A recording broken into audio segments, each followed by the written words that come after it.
एक साथ नहीं आ सकते थे, इसलिए हमने एक शर्त रखी इनके सामने कि सदगुरुदेव भगवान के ऊपर आपको निबंध लिखना है। सब बच्चों ने निबंध लिखा सदगुरुदेव भगवान, और जो बच्चे सही लिख पाए उनको आपका आशीर्वाद दिलाने के लिए लाया। नहीं, जो सही नहीं लिख पाए हैं उनको भी हमारा आशीर्वाद रहेगा, हाँ, कि वो भी आगे बढ़े, सही लिख पाए। हाँ, बहुत सुंदर जी। बाकी इनका लगभग सबने प्रश्न भी रखे थे अपने के सदगुरुदेव भगवान से जाके हम अपने अपने प्रश्न रखेंगे। इनमें ज्यादातर का प्रश्न ये था सदगुरुदेव भगवान कि कैसे आखिर हम अच्छी पढ़ाई करते हुए अपने मार्ग को, अपनी मंजिल को प्राप्त कर सकते हैं, इधर उधर हमारा ध्यान न भटके, और कैसे हम श्री जी के चरणों में अपने ध्यान को लगा सकते हैं। ऐसा इनका प्रश्न था। हम प्रारंभ इस बात से करते हैं कि आप जब प्रातः कालीन उठें तो पहले उठने का नियम लें कि सूर्य उदय के 1 घंटा पहले हम उठेंगे। देखो, हमारी प्रार्थना मानना, सूर्य उदय के 1 घंटा पहले। हम ये नहीं कहते कि जैसे हम लोग उठते हैं वैसे नहीं। आप बच्चे हो तो इस समय सूर्य उदय कई बजे होता है?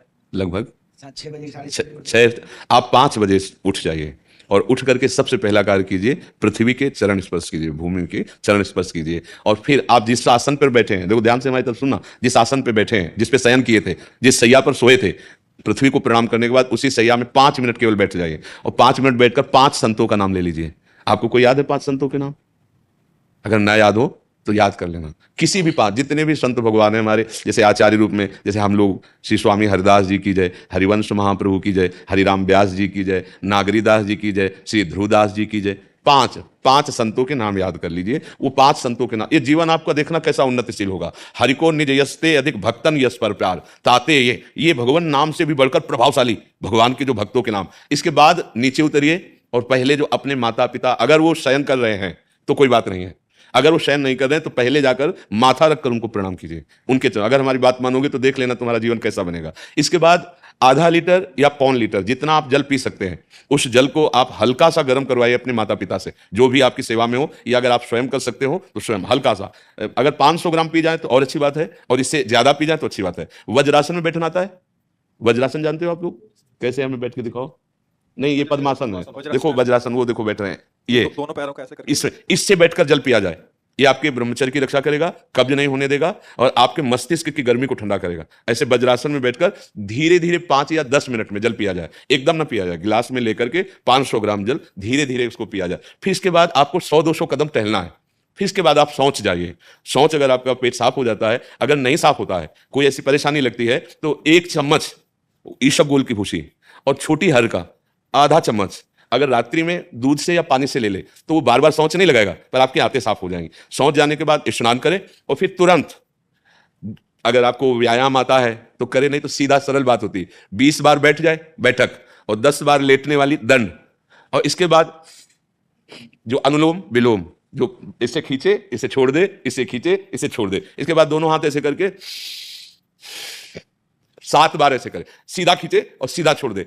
इतना ही तुम्हारे लिए प्राणायाम की आवश्यकता है। आप अपनी दिनचर्या में लग जाए। जो पढ़ाई का कार्य दिया गया है, आगे तुम्हें और भजन की बात हम नहीं कह रहे, जो पढ़ाई का कार्य दिया गया है वो भगवान की ही पूजा है। आपकी दिनचर्या जो आपको अपने गुरुजी या टीचर जी को जाके प्रमाणित करनी है, कल जो पढ़ाई गई थी आज के लिए, वो आप सुबह सुबह उस समय व्यायाम के बाद, तो आप देखना आपकी स्मृति बहुत प्रवीण हो जाएगी।